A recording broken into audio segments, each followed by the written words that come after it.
fazendo a leitura a partir do versículo 26 do capítulo 9, que nós encontramos. E ajuntou: bendito seja o Senhor Deus de Sem, e Canaã lhe seja Sem. Engrandeça Deus a Jafé, e habite ele nas tendas de Sem. Canaã lhe seja Sem. Noé, passado de luto, viveu ainda 350 anos.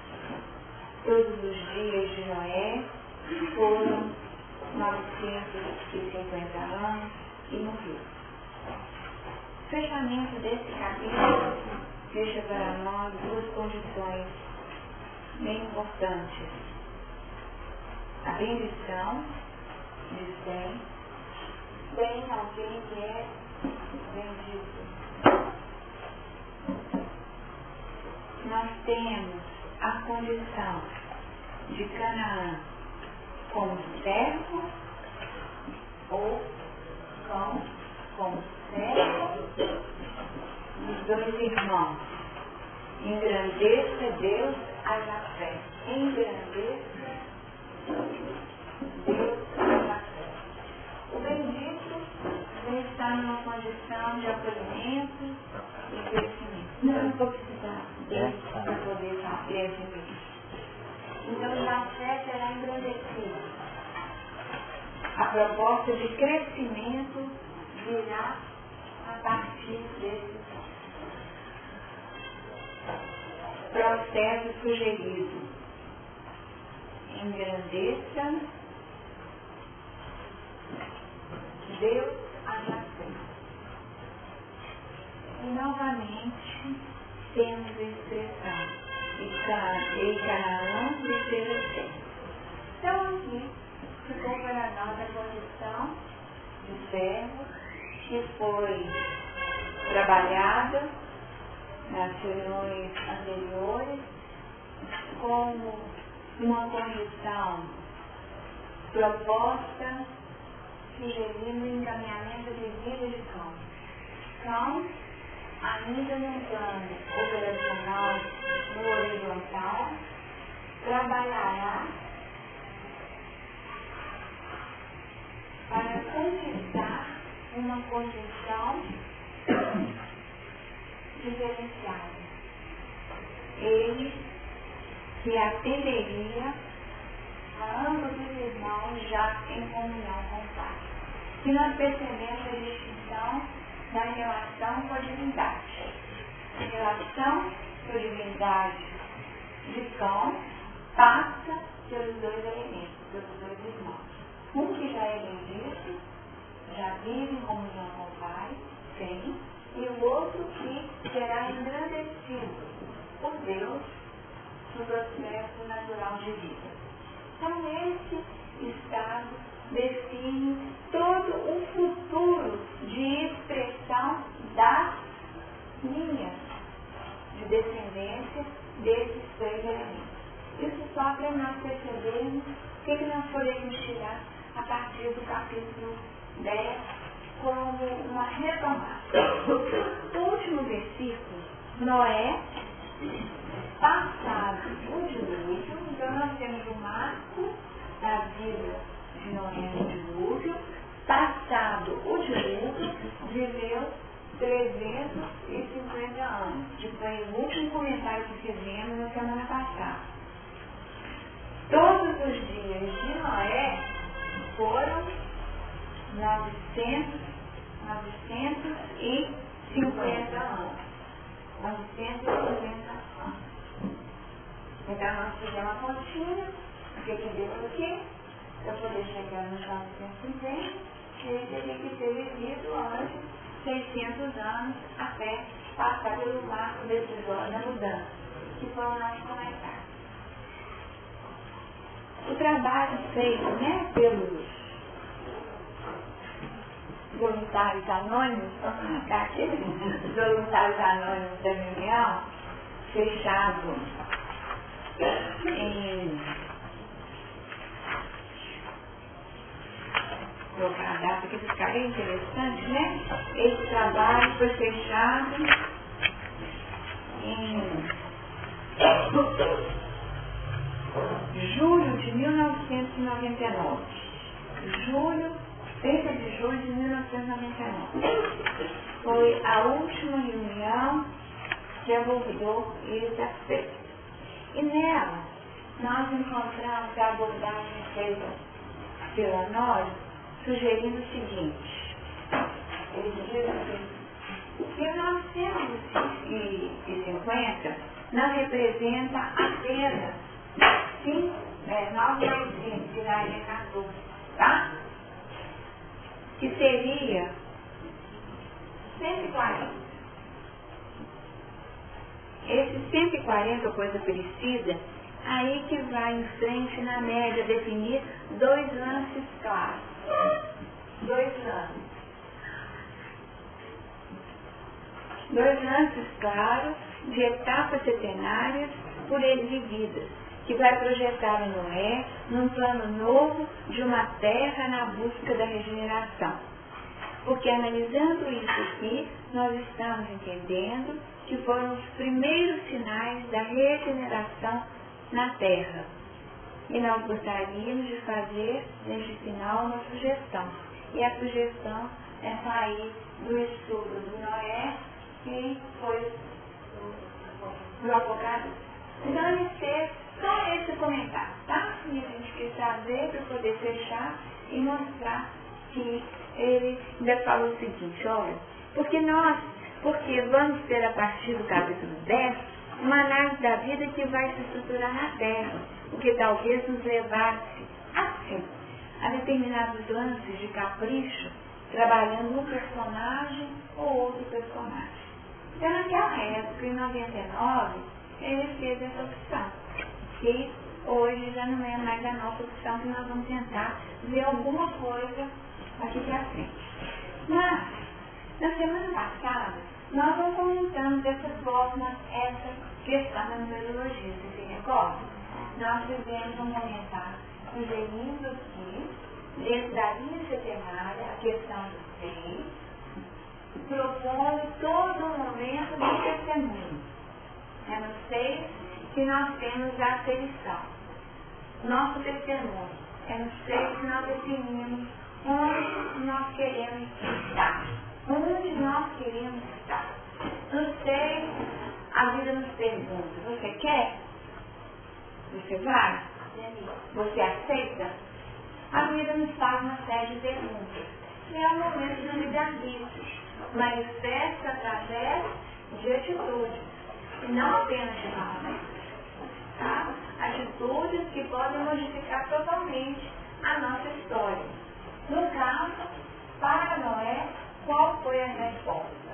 A obediência. Se confuso, ele deu 350 anos até o dilúvio. Depois do dilúvio, não. Foram todos os anos de Noé 950. E viveu todos os dias de 950. Então, se ele viveu 350 depois, antes do dilúvio, ele passava. Você colocou 350, vai ser de 350 antes do dilúvio. Não, está escrito aqui depois, então. Noé, passado o dilúvio, ou seja, depois do dilúvio, viveu ainda 350 anos. Todos os dias de Noé foram 950 anos. Eu não entendi. Tá certo? É isso que foi escrito no versículo, né? Então, nós estamos observando o quanto aqui existe mensagem. Então, nós entendemos que esses 600 anos representou o marco decisório. Para onde você quer conduzir sua vida? Você optou pela morte junto com aqueles que desconsideraram o meu aviso? Que foi o que aconteceu com aquela humanidade antiga? Tá? Então, aqui nós temos a resposta. Antes do dilúvio, a obediência. Um preparo para viver o testemunho. Porque, vejam bem, a pergunta não surge, não sei exatamente. Será que ele fez a arca e alterou a arca? Foi na hora que o dilúvio estava prestes a acontecer? Não foi isso que nós estudamos.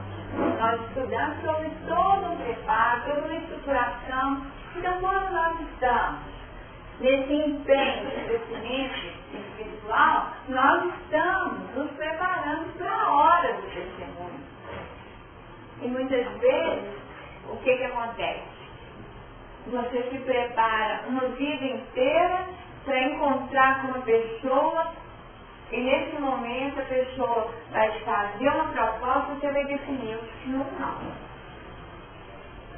Dependendo dessa resposta, você optou pela morte ou pela vida.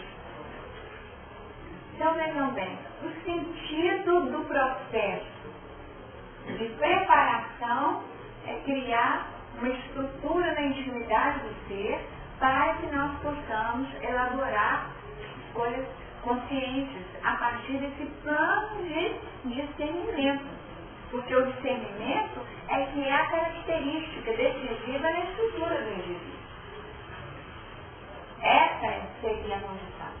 Feito isso, nós trabalhamos aqui o 350, nós entendemos, poderíamos fazer a conta e colocar o 8 e definir que o 8, de alguma forma, é um número que projeta para a eternidade, mas nós fizemos uma avaliação um pouquinho diferente. Nós estamos com o 3,5, né? Nós estamos com o 3,5 definindo mais estrutura setenária a questão do meio caminho, né? Aqui nós estamos no meio caminho. E eu vou definir para onde que eu quero. Então nós temos um período de sementeira, tá certo? Um período de sementeira e depois um período de colheita, não é isso? Nós poderíamos semear. Então vamos ver. Ou então nós podemos preparar e daí para frente perceber o que a vida nos trará como devolução natural. Então 3,5 fala desse meio do caminho. No meio do caminho, nós poderíamos pensar também o seguinte: nós estamos no plano espiritual, reencarnando e voltamos ao plano espiritual, não é assim? Sim, aqui nós estamos na condição da Terra e voltamos ao plano espiritual. Se essa é a condição natural, aqui nós vamos pronto. E agora? O que foi que eu conseguia regimentar na estrutura íntima do meu ser? Poderia ser esse momento. Para nós entendermos que morreu. O que é o morreu? Nós estudamos muito morreu quando avaliamos todos aqueles. E viveu tantos anos e morreu. E viveu tantos anos, por exemplo, né, quando nós trabalhamos toda aquela série de avaliações todas. O morreu era a síntese. Vocês concordam? Então não tem um fechamento. Com o fechamento dessa personalidade, dessa expressão de vida no mundo. Então o trabalho de Noé, ele ficou fechado no período 6 e no 7. A sugestão de ter fechado a expressão material de Noé no meio do caminho define para nós algumas reflexões, possibilidades de reflexão. Noé estava pronto? Não, ele estava no meio do caminho de evolução. Esse meio do caminho, ele estava ainda numa dinâmica natural. Ainda teria uma grande trajetória a ser percorrida por esse ser. Só que agora, não mais como Noé. Não mais como Noé. E aí sim, como seus descendentes. Porque a nova terra, a partir dessa figura, teria de desabrochar e permitir a expressão das potencialidades de tudo aquilo que ele ainda tinha abarcado na sua intimidade. Alguma ideia sobre o morreu de Noé que você gostaria de acrescentar aqui? Eu queria te perguntar uma coisa. Morrer aí, quando se morrer, eu sei, é deixar uma etapa e começar outra. Mas também não existe um morrer das coisas ruins do nosso ser? Com certeza. E aquilo não voltar mais, morreu, aquilo acabou, vamos iniciar uma nova etapa, né? Para tirar, sair ali daquele fundo. Leva um pouquinho nesse... Há possibilidade de evolução sem morte? Não. É nesse sentido. Sem morte, e aqui nós estamos chamando de morte, abre mão de crenças, abre mão de valores. E isso é muito difícil. Muito difícil para nós ainda. Abrir mão daquilo que nos é caro, aquilo que representa o nosso padrão já ajustado, de acomodação, porque é tudo tão já ajustadinho, encaixadinho, e nós nos habituamos naquele sistema, naquela metodologia de vida, que a gente fala assim, não, mas isso tá bom, o conformismo. E o conformismo, como nós já comentamos, representa a morte. Porque quando nós estivermos satisfeitos, plenos, nós não vamos buscar nada não. Como que Jesus começa a bem-aventurança? Não é convertido. Bem-aventurado sereis Os pobres de espírito. os pobres de espírito, não é isso? Então, começa a bem-aventurança com os pobres de espírito. Os pobres de espírito retratam aqueles indivíduos que fizeram contato com o plano de carência. Só busca quem não está satisfeito, gente. Só busca quem não está satisfeito. Quem está pleno, satisfeito, vai buscar para quê? Aí você pergunta para a pessoa, o que você mudaria na sua vida para você ser mais feliz? Aí a pessoa vira para você e fala assim, minha vida está ótima, não mudaria nada. Qual que é a perspectiva ou o anseio de crescimento dessa pessoa? Perceberam? Lá. Aí a pessoa vira para você e fala assim, eu gostaria de ter 2 quilos menos. Tá? Que é uma questão da qualidade. Quer ter 2 quilos menos. Né? Então, bem atual. Se a pessoa fala isso assim, e qual é a sua estratégia para alcançar a sua meta? Aí fala assim, estou reformulando meus hábitos alimentares. Perceber a questão da dinâmica? Então a pessoa tem que estar insatisfeita. Ela tem que estar insatisfeita. Ela tem que perceber alguma carência interna. E a questão é no espírito. Madalena, ela estava carente de tudo, gente. Né? E tinha tudo, porque ela era riquíssima, né? Tinha beleza, tinha inteligência, tinha um plano social. Eles falam até, alguns que fazem levantamento biográfico dela, falam até que ela não era o que eles falavam dela, não. Que na verdade ela, como era muito rica, que ela era, o que é uma biografia que fala da condição dela, porque ela era mal vista numa sociedade machista. Ela era mal vista porque ela era rica, ela tinha as empresas dela lá de perfume e outras coisas, de especiarias, e ela mesma que administrava, então era uma mulher completamente fora do que o contexto propunha. Então, para os homens, aquilo ali é mulher de uma vida. E tinha uma liberdade de ir e vir, de fazer do jeito dela, que não dava para engolir. Então, essa Madalena, do ponto de vista do mundo, ela era totalmente plena. Mas ela busca Jesus e fala da carência dela. E convida, assim, na hora que você viver. E aí ele fala que a hora dele ainda não era aquela. Ia chegar a hora. Mas uma hora que ela percebe que a carência era desse espírito que já tinha percorrido todas as experiências. Naquele momento ela teve a humildade reconhecer o limite dela. Olha, eu não consigo ter plenitude em mim mesmo. Eu preciso de algo mais. Então foi nesse momento, quando as condições já eram totalmente distintas, né, que ela consegue preencher a sua carência existencial. A carência existencial. Então aqui nós percebemos que só evoluirá aquele que faz contato. Quem estiver totalmente satisfeito vai falar assim, não, está ótimo. E vai continuar a mesmice. Tá? Então nós temos que identificar essa é a razão da proposta de Santo Agostinho do autoconhecimento e do reconhecimento dos nossos desafios a serem superados.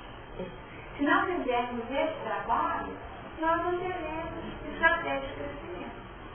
Para Noé, já tinha fechado. Agora é com os filhos. Os filhos para criar espaço para a vinda de um novo patriarca, que é que nós vamos estudar mais à frente. Aí nós vamos chegar na Abraão. Eu queria ver, porque nessa foto que você colocou aqui, você falou de dois anos. Ele viveu 600 anos para adquirir a obediência. É o primeiro passo. Mas a partir daí você colocou esse 3,5, metade da laçada. Então ele deu uma laçada e meia para na segunda última laçada, a segunda metade da última laçada, mostrar realmente assim, o seu outro nível, o patamar evolutivo. Sem dúvida, aqui nós temos que dizer o seguinte, que abre espaço para muitas reflexões. Quer dizer, muitos anos, ele encontrou 2 laçadas, 2 anos.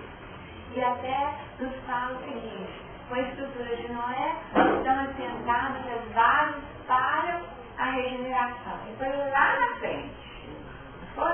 Que seria sair de Noé e deitar. No momento que nós estamos vivendo, entendendo que nós estamos vivendo o momento da regeneração.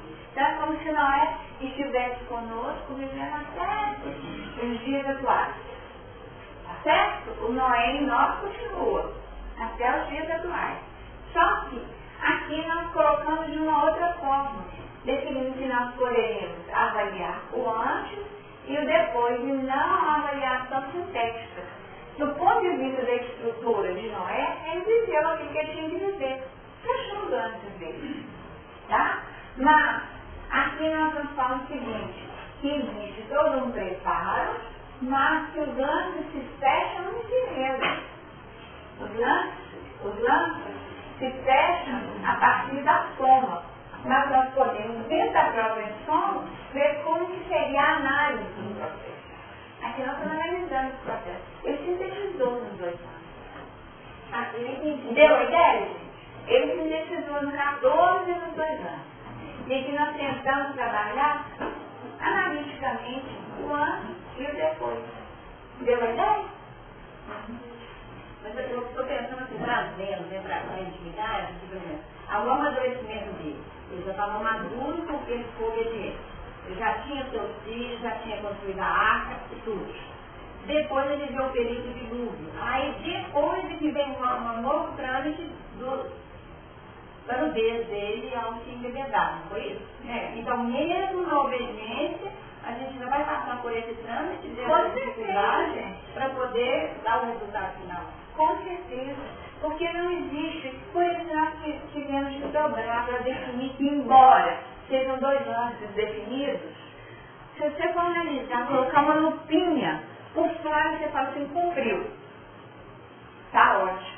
Mas se você colocar uma lupinha, ela fala assim, tá pronto, não. É nesse sentido da análise. A análise é nesse sentido. Na lupinha, não está pronto. Tanto que ainda maldisse, tá? Vingou, teve raiva, tudo que nós estudamos da reatividade dele desproporcional do nosso ponto de vista, olhando de fora. Para isso, é uma medida certa. Ele achou que era daquele jeito, mas retratando o quanto nós ainda temos essa inflexibilidade dentro de nós. E devolvemos no mesmo peso e geramos karma para nós. E é com a nossa estrutura que nós geramos karma para nós. e projetamos karma para os nossos descendentes. Para os nossos descendentes. Esse 350 está confuso, gente? Não. Esse 350 é a última milha de Jesus.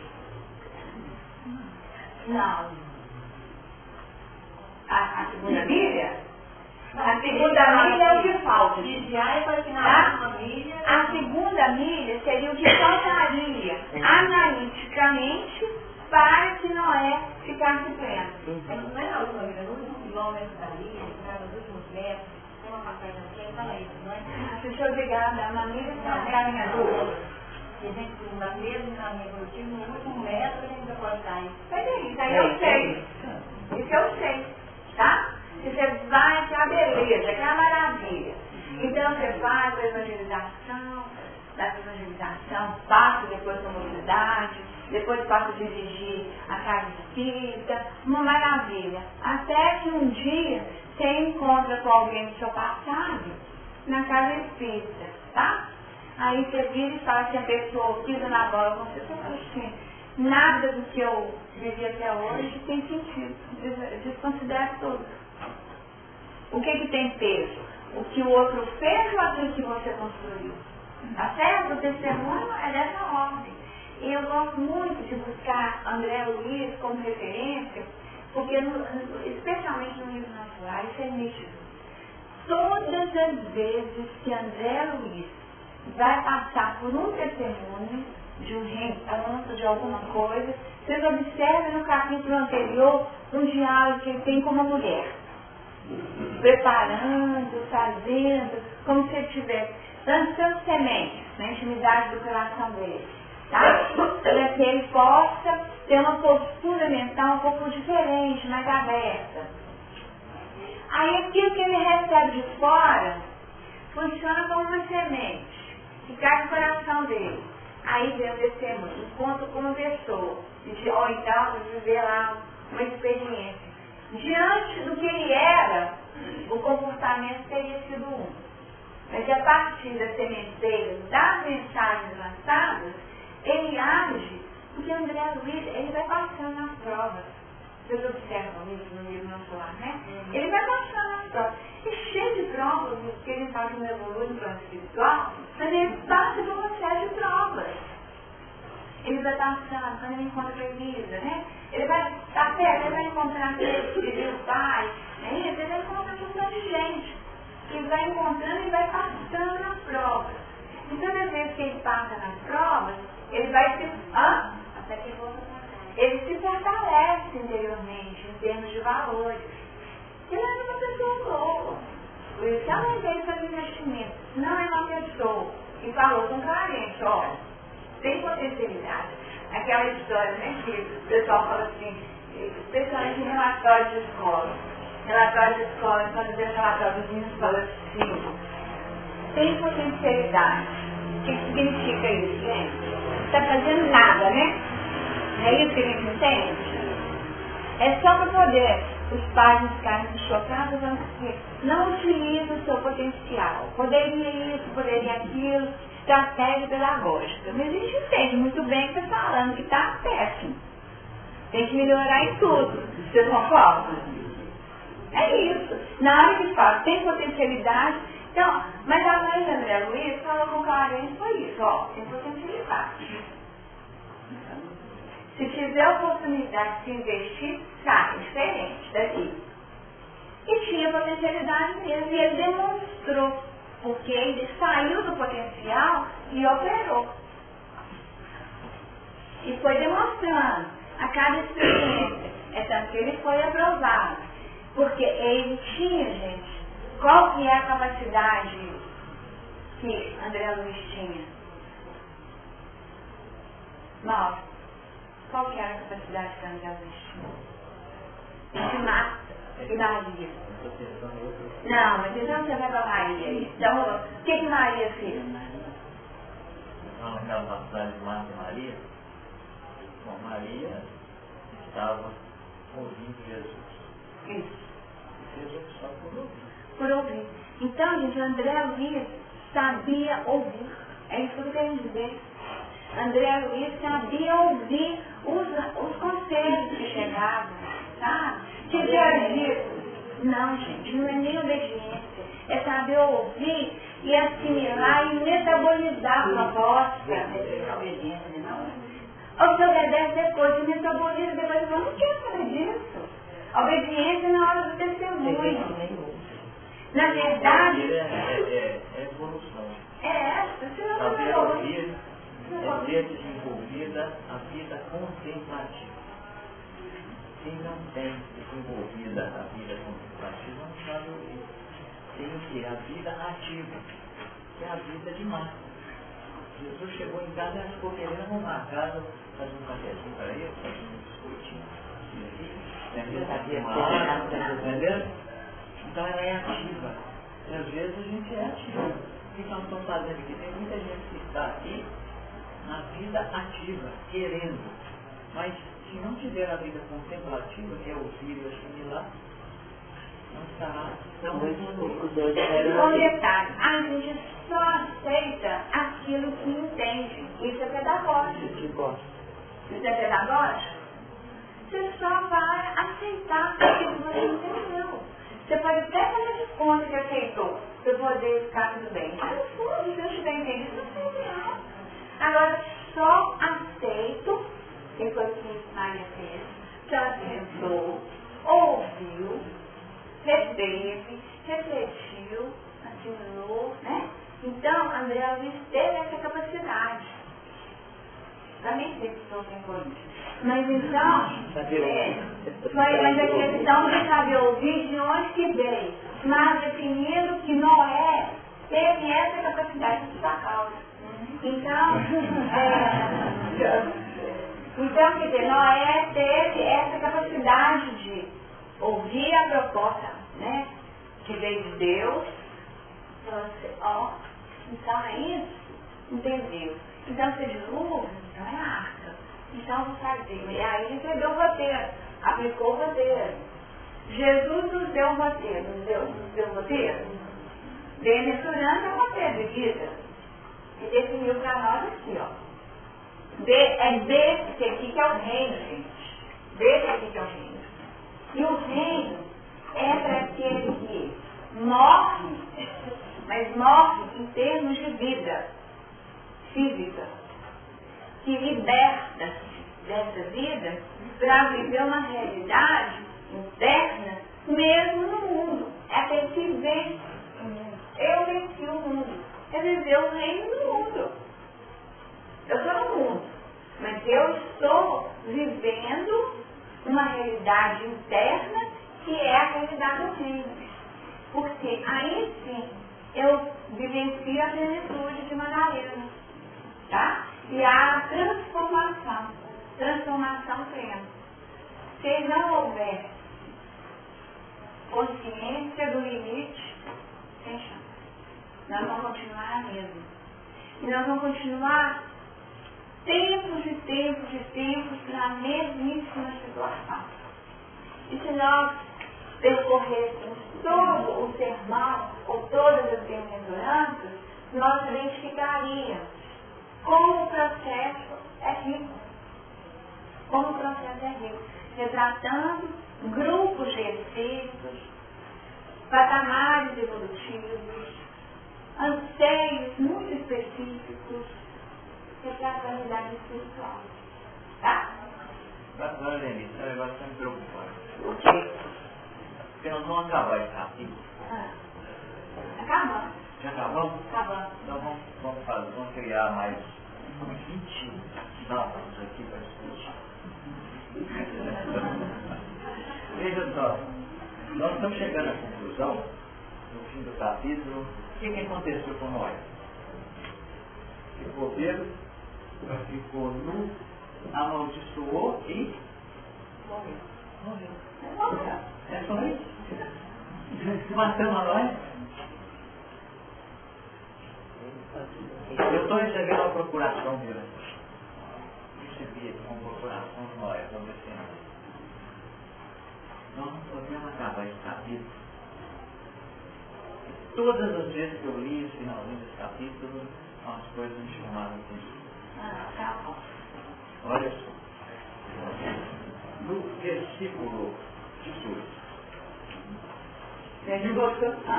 E os filhos de Noé que da arca saíram foram Sem, Cã e Jafé. Poderia ter parado aí, mas não parou. Falou o seguinte: e Cã é o pai de Canaã.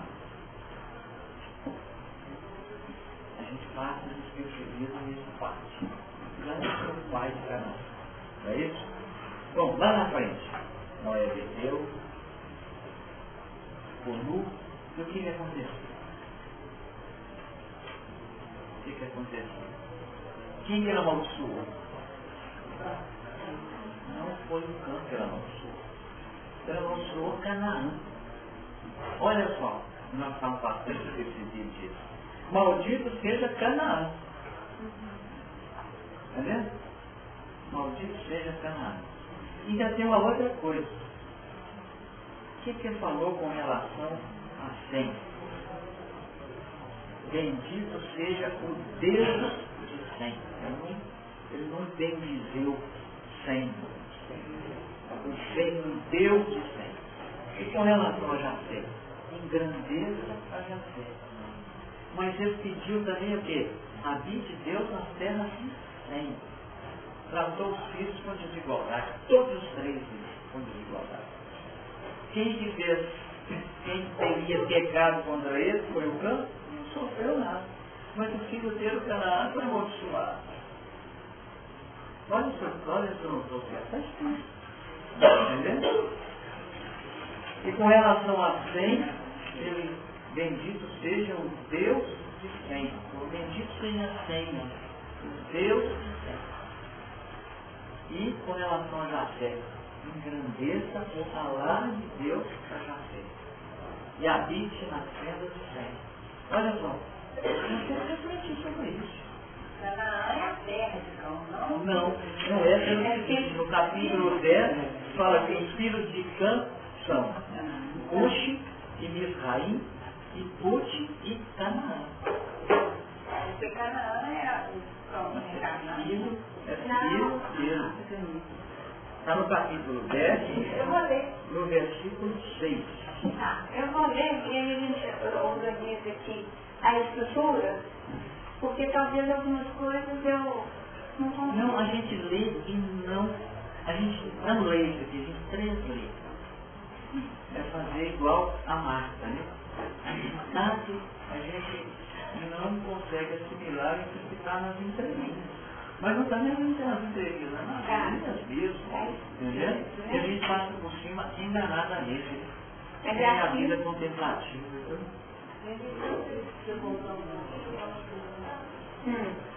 Pode? Eu vou contemplar aqui em Miradinho de Noé do lado positivo, não do lado negativo. Foi porque até Noé, ele estavam estruturando como espírito na alimentação. Aí, quando você colocou a arca como desafio, então eles precisavam daquele momento dentro desse quarto, precisavam tudo ali. Aí, a partir daí, a gente tomou consciência do nosso consciente, do superconsciente, porque aí surgiu essa personagem aí. Então, a partir daí, nós começamos uma nova etapa, com uma nova consciência. Sem dúvida. E com uma estrutura diferenciada. Então nós podemos até definir, vamos fazer a leitura, porque aí vai ser possível conjugar a questão do início com isso que foi parte do irmão. Vamos ler porque até a leitura é difícil, tá, gente? Até a leitura dos nomes aqui é difícil. Então vocês me desculpem aqui que vai cair numa leitura duvidosa. Então vamos começar. Capítulo 10, trabalhando os descendentes dos filhos de Noé. São estas as gerações dos filhos de Noé. Sem, Cã e Jafé. E nasceram-lhes filhos depois do dilúvio. Então na arca ninguém teve filho, né, gente? Ninguém gerou nada na arca. A arca já fica aqui como um dado importantíssimo. A arca era um laboratório, estava todo mundo hibernado, mergulhado em si mesmo. Não tinha ainda produção, não tinha fruto. A arca recebe um erro. Vai ser uma marca, não é isso? Sem dúvida. Nós podemos Então, ela estrutura a intimidade dos filhos. Tá? E nós trabalhamos que seria a estruturação da vida mental do indivíduo. O indivíduo está mergulhado em si mesmo, fechado no seu quarto, mas ele só conseguirá gerar frutos ou filhos quando ele está fora dela. Teria de conviver fechadinho lá no meu quarto? E aí nós entendemos aquilo que é dito. A evolução não acontece no... Aí, agora, por que eu tinha falado do André Luiz? Porque André Luiz recebeu uma série de oportunidades para consolidar os ensinamentos no plano espiritual. Mas ele evoluiu no plano espiritual? No livro dos Espíritos diz que não. Que a gente evolui quando nós reencarnamos. Porque nós consolidamos aquilo que assimilamos no plano espiritual é na experiência física. Porque é muito fácil, gente. Todo mundo batendo nas suas costas, vai te dar, né? Torcendo por você. Nós estamos aqui empenhados no plano espiritual, embora também muitos não consigam e caiam também no plano espiritual, não consolidem, porque não têm a capacidade de ouvir. André Luiz ouviu, entendeu, aceitou e aplicou. Mas ele só será dono daquilo que ele tinha em potencial quando ele estiver manifestado na vida física. É quando ele gerar filhos. Depois do dilúvio, depois que ele sai da arca. Tá? Só nos filhos é que nós podemos falar que somos donos dos nossos valores. Isso nos pertence. Tá? Isso nos pertence. Vamos continuar. Os filhos como atitudes, frutos, todos os aspectos. Os filhos de Jafé são, nós Jafé, cadê Jafé? Então vamos escrevendo aqui. Gomer, ou Gomer, Magog, Madai,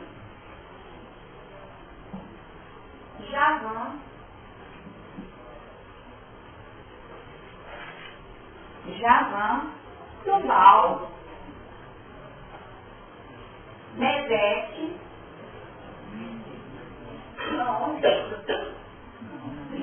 Tira. Tá? Os filhos de Gomes, aí tem. Os filhos de Gomes são Askenaz, Rifat, vou escrever todos, não, só de e Togarma. Os de Javã são Elisá, Tarsis, Itim e Dodani.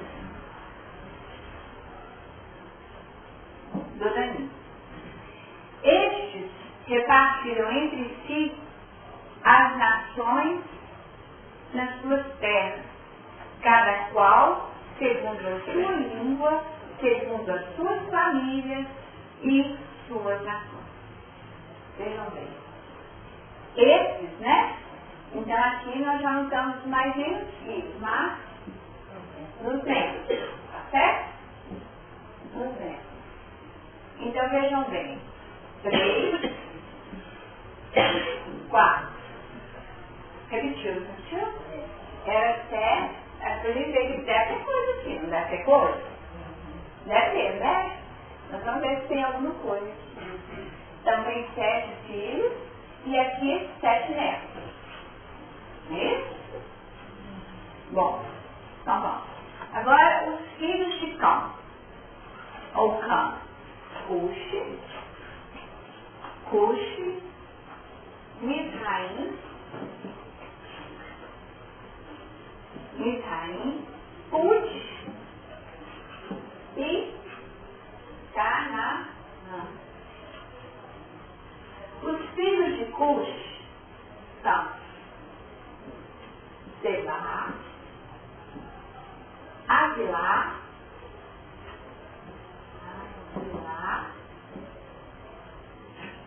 Sabta,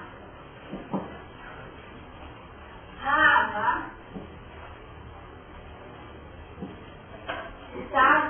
Sadeca. Os filhos de Rava, aqui, e os filhos de Rama, Savá e Dedã. 7.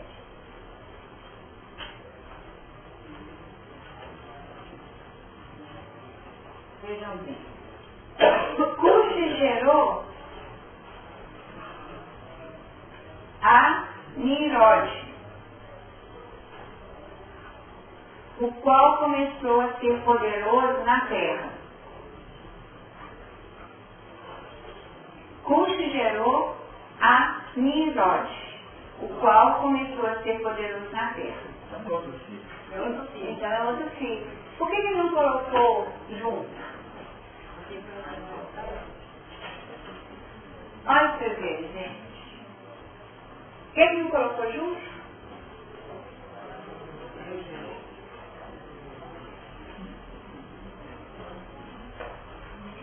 Então, aqui, eu vou colocar ele de outra cor, tá? Vou colocar ele de outra cor, porque ele chega no outro momento. Porque ele tem um destaque, né? Nimrod. Tá bom? Nimrod, o qual começou a ser poderoso. E assim aconteceu com o poder dele. Foi valente, caçador diante do Senhor. Caçador, tá? Noé era lavrador. O Nimrod já é caçador. Tá? Diante do Senhor, daí dizer-te, como Nimrod, poderoso caçador diante do Senhor. O princípio do seu reino foi Babel. Tá? Pra gente entender a história. Então, Babel é na origem de quem, gente? De Cão. Então, Babel, pra gente entender a história na frente. Só isso pra gente ficar estruturado e saber do que nós estamos falando daqui pra frente. Pra ter uma ideia. Tá? Nós estamos lendo juntos. Então, ali a gente já pode chegar à conclusão. Nimrod foi o cabeça da família de Cã. Vamos ver. E a ovelha negra foi Canaã. Parece isso mesmo. Que ele foi valente que falou diante do Senhor. De novo, Caim e Abel. De novo, Caim e Abel. Até os nomes são parecidos, né? Caim e Abel. Abel, o que ele era? Era pastor? Então, Nimrod. Caim e Nimrod. Como Nimrod, poderoso caçador diante do Senhor. O princípio do seu reino foi Babel, Eleque, Acabe e Calné, na terra de Sinar. Daquela terra saiu ele para a Síria e edificou Nínive, Reobote e Calá. Não falei que eu fiz até hoje? E entre Nínive e Calá, a grande cidade de Rezém. Misraim gerou lá.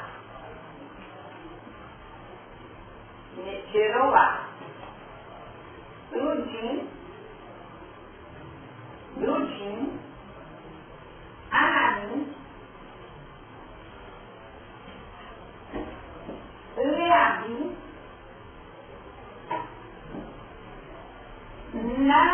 Napituim,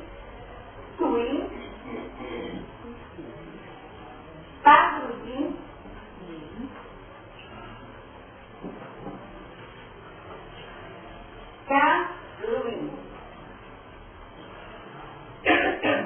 Casuim, de onde saíram os filisteus e a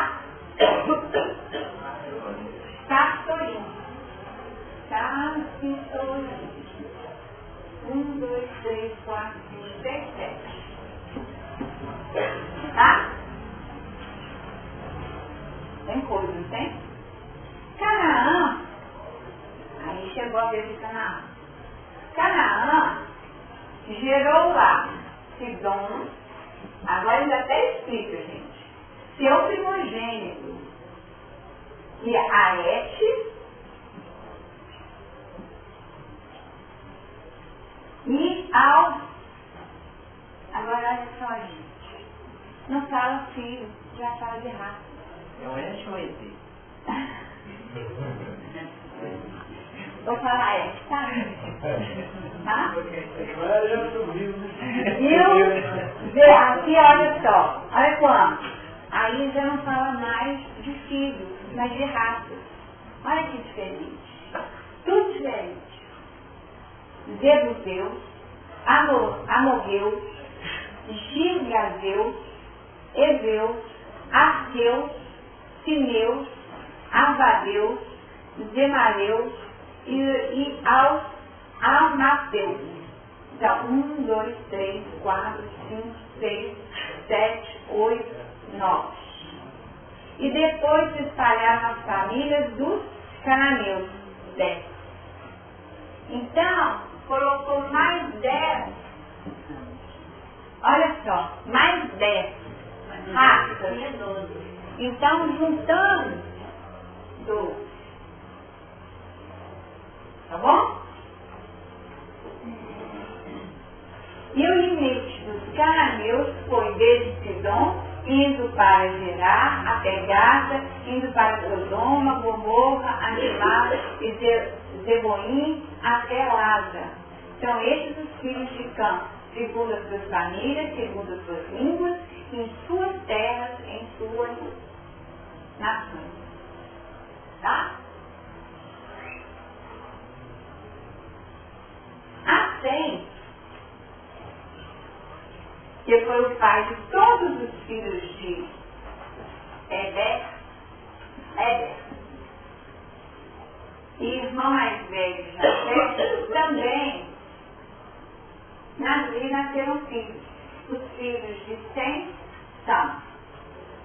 Então, Eber aqui fica como uma referência, que ele vai aparecer depois. Então, vamos deixar esse Eber aqui. Mas quem são os filhos de Sem? Elão.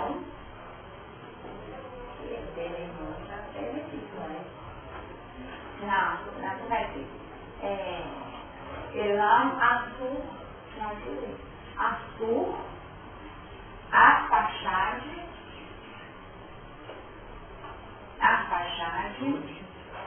Lude e Arã. Os filhos de Arã, aí pega Arã, aí tem. Os filhos de Arã são o Geber, Mas. A Pachade gerou a Salá e Salá gerou a Éder. Tá? A Éder nasceu os filhos. Um teve o nome Peleque,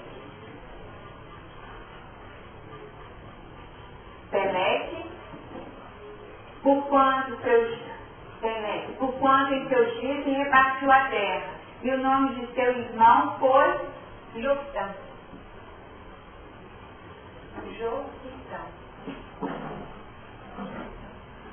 Joctã, aí gente, olha só. Joctã, aí vem aqui. Joctã gerou a Almodá, a Velete, a Azar, Mazé, a Gerar, a Odorão, a Uzal, a Dica, a Obal, a Abimael, a Sabá, a Ofir, a Avilá e a Jobab. Todos eles foram filhos de Joctã. Então, vamos ver quantos? 1, 2, 3, 4, 5, 6, 7, 8, 9, 10, 11, 12, 13, 14. Tá? 14. O 14, a gente já falava das duas, né? 14. Tá? E habitaram desde Messa indo para Sefar, montanhas do Oriente. São estes os filhos de Sem, segundo as suas famílias, segundo as suas línguas, em suas terras, em suas nações. São estas as famílias dos filhos de Noé, segundo as suas gerações, as suas nações, e destes foram disseminadas as nações da terra depois do dilúvio. Até a leitura é difícil, né, gente? Até a leitura cansa, né? Então, o que nós observamos dessa leitura?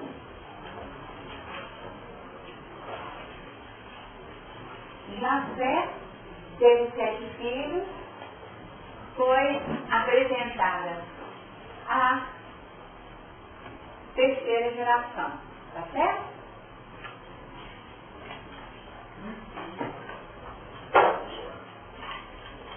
Foi apresentada a terceira geração. Então tem os filhos e os netos. Isso é o que ele diz. Noé, filho, neto e netos, tá certo? Então, o que realça foi o destaque dado a esse que conseguiu fazer uma virada. Mas, como foi comentado, maldito foi não o filho, mas o filho do filho, numa instância do filho do filho. Tá? E aqui, a terra de Canaã. Se nós pensarmos na terra de Canaã e o 12, tá? Com uma possibilidade da totalidade e da terra de tribo. Nós poderíamos pensar assim. Mas os demais não. Mesmo na geração de Só, houve um que conseguiu ser caçador valorizado perante Deus. Então, mesmo que no negativo, saiu como fruto algo de positivo. E só um aspecto de Cão foi amaldiçoado no filho. Então, aqui nós começamos a entender o que foi o desafio da resposta. Não é o filho na sua totalidade, mas aquele aspecto do filho que apresentava dificuldades, que foi amaldiçoado e deveria ser servo. Esse sim serve. Hã? Resgate. E nós deixamos aqui a questão do karma, tá? Do karma aqui, para a gente refletir um pouquinho sobre esses aspectos aqui. E eram muito violentos, né? Tu vê aí que os espíritos endurecidos. É, muito nessa geração. Os outros foram para as montanhas. Isso. Não é? E esse veio aí para jogar semente. Isso. Não é? E espalhando, olha pra você ver. É. Né? E nós observamos que não deu nem nome, gente. Não deu nem nome. Não deu nem nome para os filhos. Falou assim, ó, é essa raça, aquele ali. Então, já saiu da individualidade para os agrupamentos dentro dessa sementeira. Definindo mesmo que no planeta Terra tem mais filhos de quem, gente? Quem tem mais descendência aqui? No fundo é Namacena, né? Embora já até tenha tido 7, né? Aqui, dos 5, né? Porque, não, dos 5 não, dos 4, não, esse aqui é filho também, né? Não, peraí, confundi. Não, é filho, gente.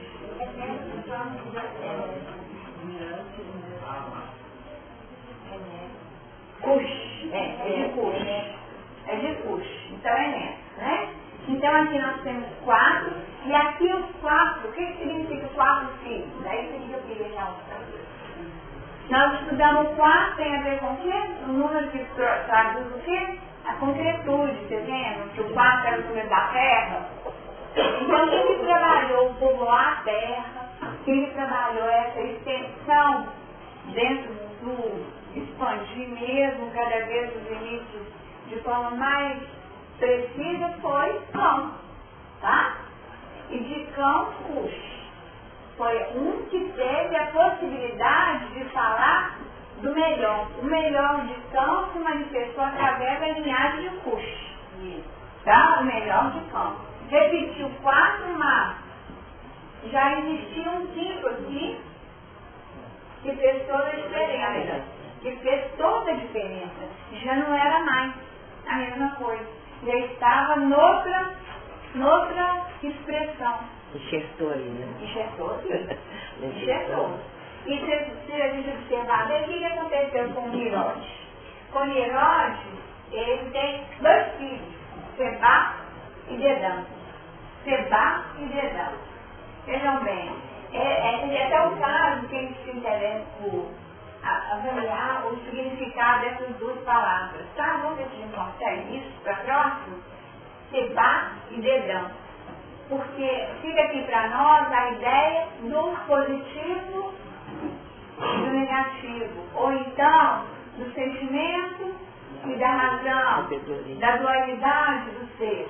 Tá? Manifesta novamente aqui, a partir de Rama. Então, nós temos uma série de componentes que serão expressos a partir do Cão em Cush. Tá? Cão em Cush. Um definindo a dualidade, o outro definindo a expansão. E Canaã definindo a extensão. Para sobreviver na Terra, é a gente mais dura mesmo, tá? Para misturar com autóctones, tinha que ter gente que não dava nem nome. E foi expandindo, tá? Então, Deus, né, aqui. Agora, quanto a 100, nós temos ali 1, 2, 3, 4, 5. Não é isso? 5 filhos. Não é isso? E os 5 nós estudamos como sendo o número que fala o quê? Do homem, você lembra? Nós estudamos isso? Com aquela estrela na cintura? Então é em 100 que nós temos a linhagem do homem. Não é em 100 que vem Jesus? Não é 100 que vem Jesus? Então, aqui nós temos 100. E o que chama a atenção nessa apresentação da linhagem de 100?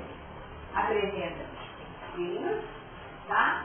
No caso aqui, tem uma expressão que repete a produção da terra, mesmo na linhagem de 100, 4. E nós temos uma condição direta. A passagem gera Selá. Tá? E Selá é Deus. O que isso sugere para nós? 2 lados. O que a gente pensa? Negativo e positivo? Pode ser, gente? O que nós podemos dizer? Bem e mal. O bem e o mal? A materialidade? O que mais? Espiritual. Pensamento e ação? O que mais?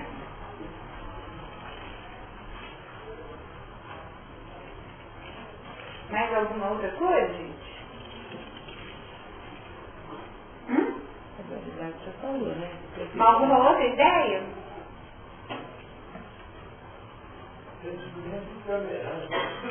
Sentimento e tolerância. Mais alguma outra ideia? Jesus falava muito do dia e da noite, né? Vamos voltar aqui, vamos ver onde que nós vamos encontrar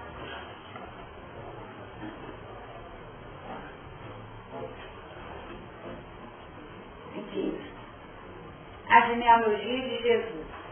Lucas, capítulo 3, a partir do versículo 23. Tá? Só para a gente fixar isso. Ora, tinha Jesus cerca de 30 anos ao começar o seu ministério. Era como se cuidava. Filho de José, filho de Eli, filho de Matate, Matate, filho de Levi, filho de Melqui, este filho de Janai, filho de José, filho de Matatias, filho de Amós, filho de Naum, este filho de Esli, filho de Nagai, filho de Maate, filho de Matatias, filho de Semei, este filho de José, filho de Jodá, filho de Joanã, filho de Reza, filho de Zorobabel, este de Salatiel, filho de Neri, filho de Melqui, filho de Adi, filho de Cossã, este de Elmadã, filho de filho de Josué, filho de Eleazar, filho de Jorim, este de Matate, filho de Levi, filho de Simeão, filho de Judá, filho de José, este filho de Jonã, filho de Eliaquim. Isso é para você encerrar, tá? Eliaquim, filho de Meleá, filho de Mená, filho de Matatá, este filho de Natã, filho de Davi. Aqui vai chegar no Velho Testamento que eles não entender, tá? E aí nós começamos a conhecer os nomes, tá? Davi, filho de Jessé, filho de Obed, filho de Boaz, este filho de Salá, filho de Naasum, filho de Aminadab, filho de Admin, filho de Arni, filho de Esrom, este filho de Perez, filho de Judá, filho de Jacó, filho de Isaac, filho de Abraão, este filho de Tera, filho de Naor, filho de Zerug, filho de Hagaú, filho de Faleque, este filho de Éber, filho de Salá, filho de Cainã, filho de Arfaxade, filho de Sem, este filho de Noé, filho de Lameque, e aí aqueles que nós já estudamos, tá? Então aqui, o pedacinho que nos interessa. Éber, filho de Salá. Tá bom?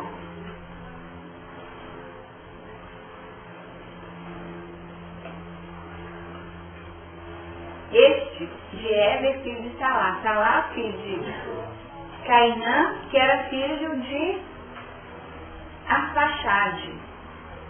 Então, olha só, é como se tivesse faltado ali uma referência antes de Salá e Arfaxade, tá?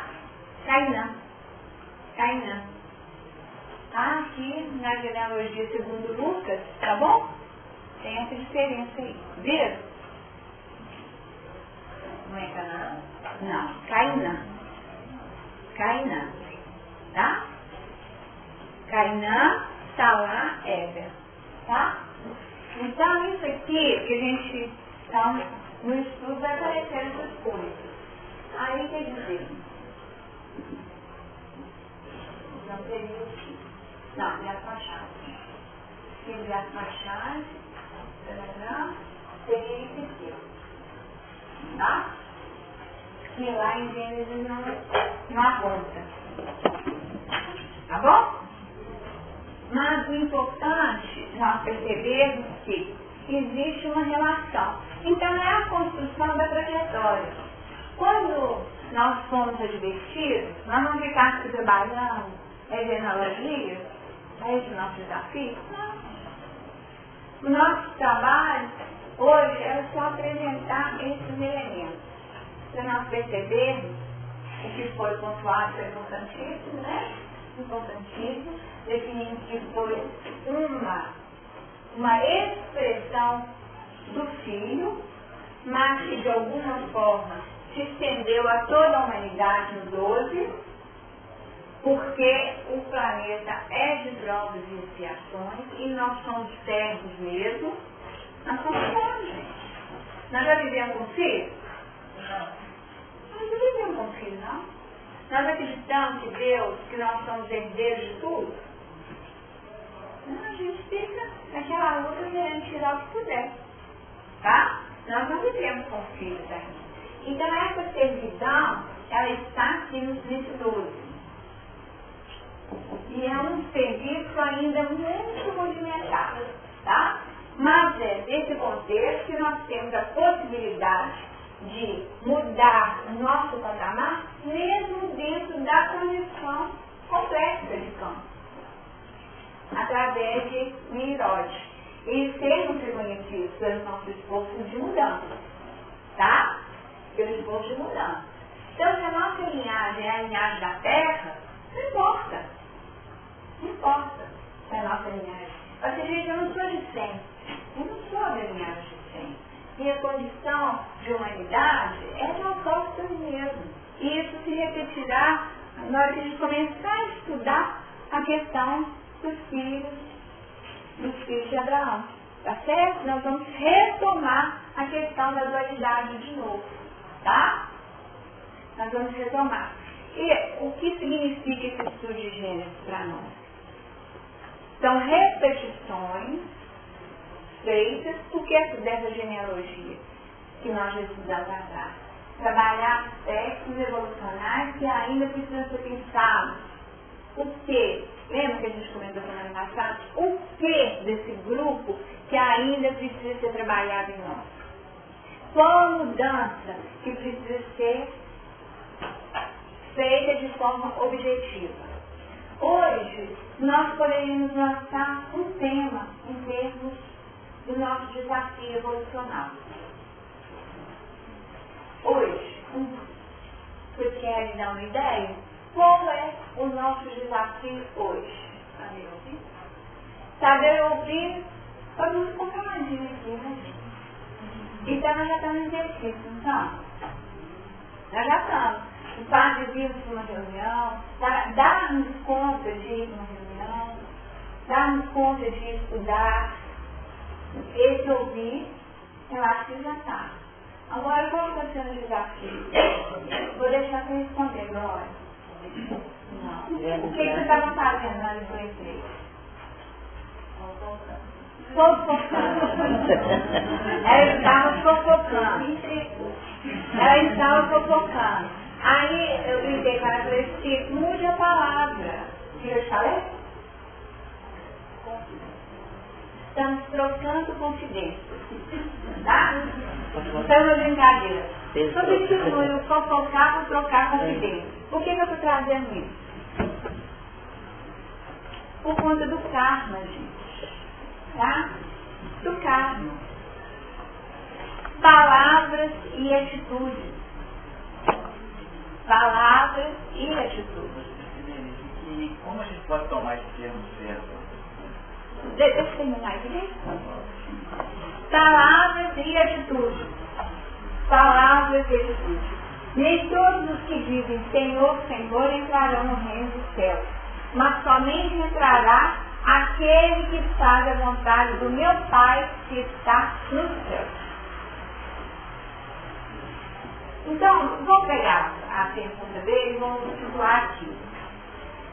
Senhor, Senhor, entra. Não. Quem entra, aí chega, na sua obediência. Somente entrará aquele que faz a vontade do meu Pai que está nos céus. Então, não é o Pai deles, não. É o meu Pai. Tá? Seria Jesus que está falando. Agora não é mais o Pai seu, não. É o meu Pai. É meu Deus. Tá? Esse Deus que é Deus do Cristo. Então, aí nós saímos do estado de servidão do mundo, como que Maria fala, eis aqui a serva do Senhor. Aí todo mundo falou assim, não é a subserviência feminina da época. Não é nada disso. É o servo no sentido amplo da palavra de entrega e obediência. Tá? Aí nós saímos de uma servidão parceira, que é uma sujeição. Está sujeito, você vai se obedecer, mas para trabalhar uma relação com a vontade do meu Pai, tá? Essa abordagem do Evangelho é comentada no Evangelho segundo o Espiritismo, no capítulo 18, no item 6. Tá? No item 6. 18, 6.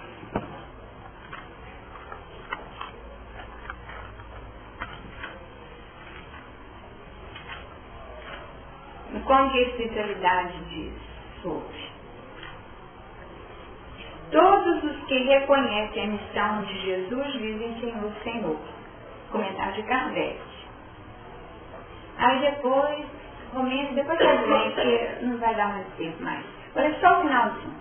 São eternas as palavras de Jesus, porque são a verdade.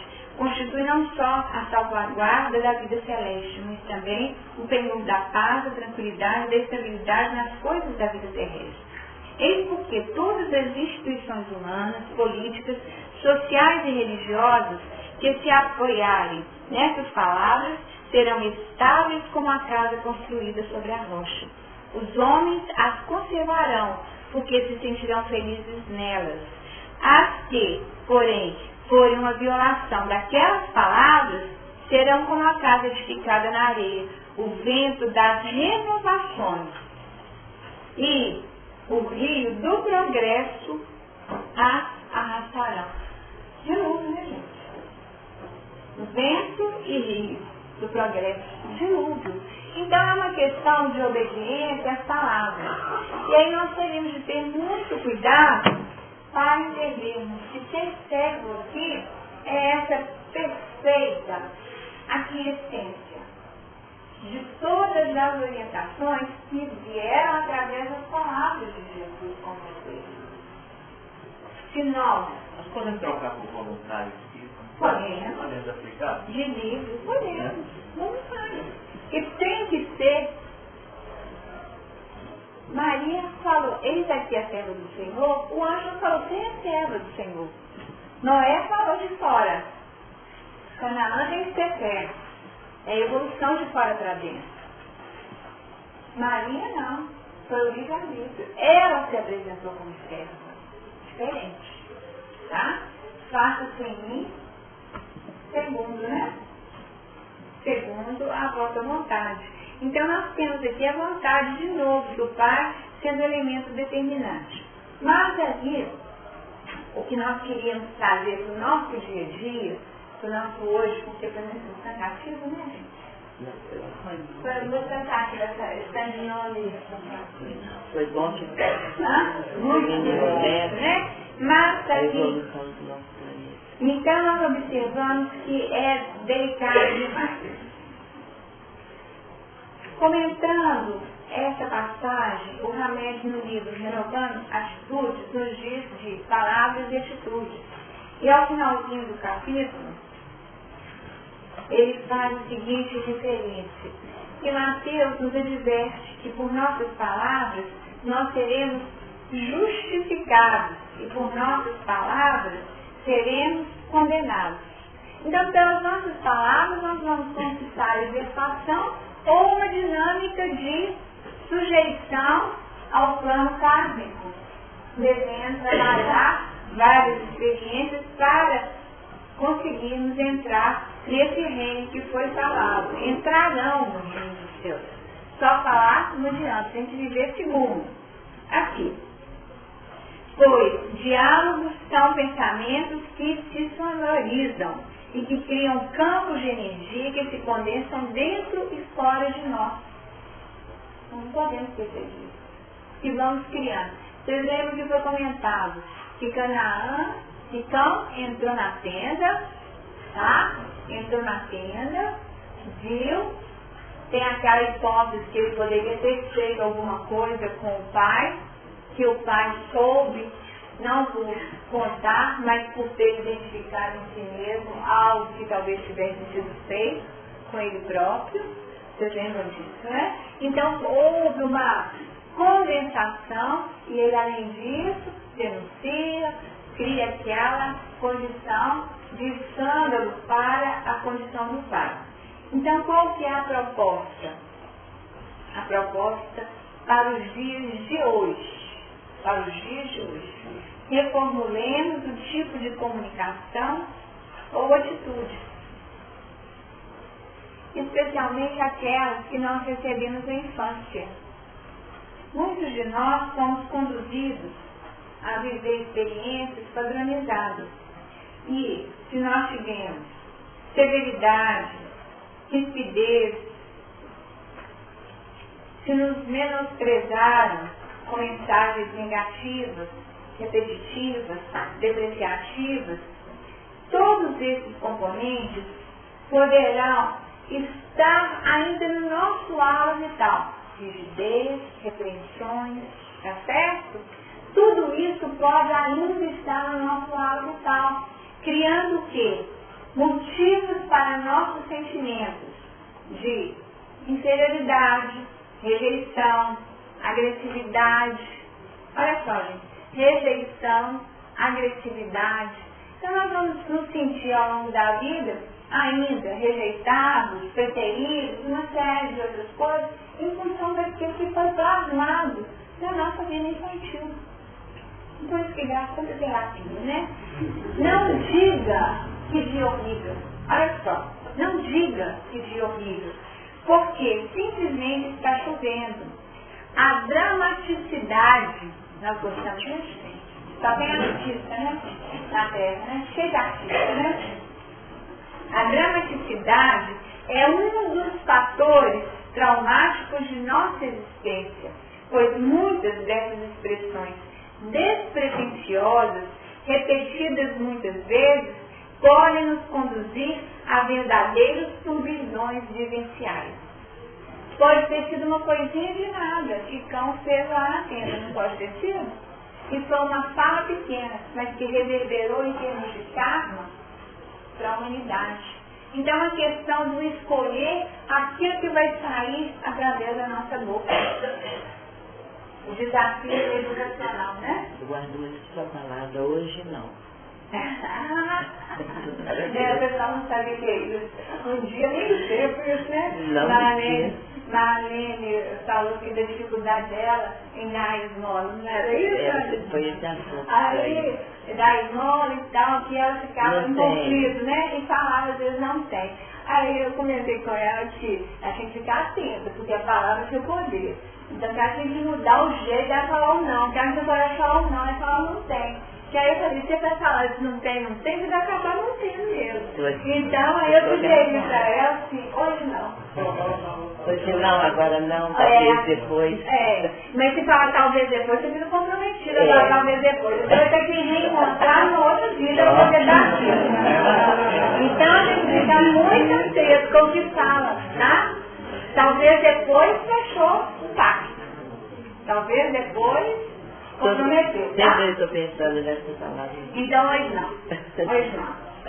Nossas palavras, vejam bem, são filamentos sonoros revestidos por nossos sentimentos. E nossas atitudes são expressões determinadas e assimiladas de nosso comportamento mental. E é isso que nós visualizamos aqui, né? Desde lá de trás, como que o trabalho vai mudando só os nomes. Nós vamos vestindo capas, que são corpos físicos, personalidades, e tudo isso gerando um novo campo de ação para a nossa sinceridade se manifestar. Essa é a sinceridade luminosa. E nós podemos considerar o capítulo 10 visto? Eu acho que é que o nome foi ótimo, né? Porque poder interação é muito bom. Não, 10. Esse 10, gente, genealogia, porque nós nunca discutimos genealogia, não. Vocês entenderam?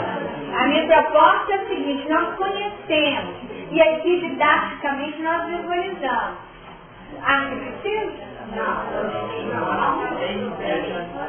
Não, eu acho que deveria ser, não falar do nome, mas essa parte centenária aí, ó, do 7, 10, 12, talvez, uma rapidinho. Tá, a gente vai retomando à medida que for falando, tá? Porque na hora que acabou, fica desinteressante, não deu pra nem ler os nomes. Só adiantar uma coisa. Não foi à toa que o órgão conseguiu. Não foi à toa. Hoje ela já lê. Não foi à toa? Por quê? Não ouvi falar. Agora ele fala. Agora eu fui falar. Vamos dar mais tempo. 10 anos, vamos dar mais tempo. Eu falo com o Falaram de estudos, né? É isso. Então poderíamos dizer que o que fala se revela por fora, o que fala se revela por dentro. Você está falando comigo? Eu acho que para quem tem olhos de ver, revela por dentro e por fora. Né? Tanto que é feito, tanto que é dito.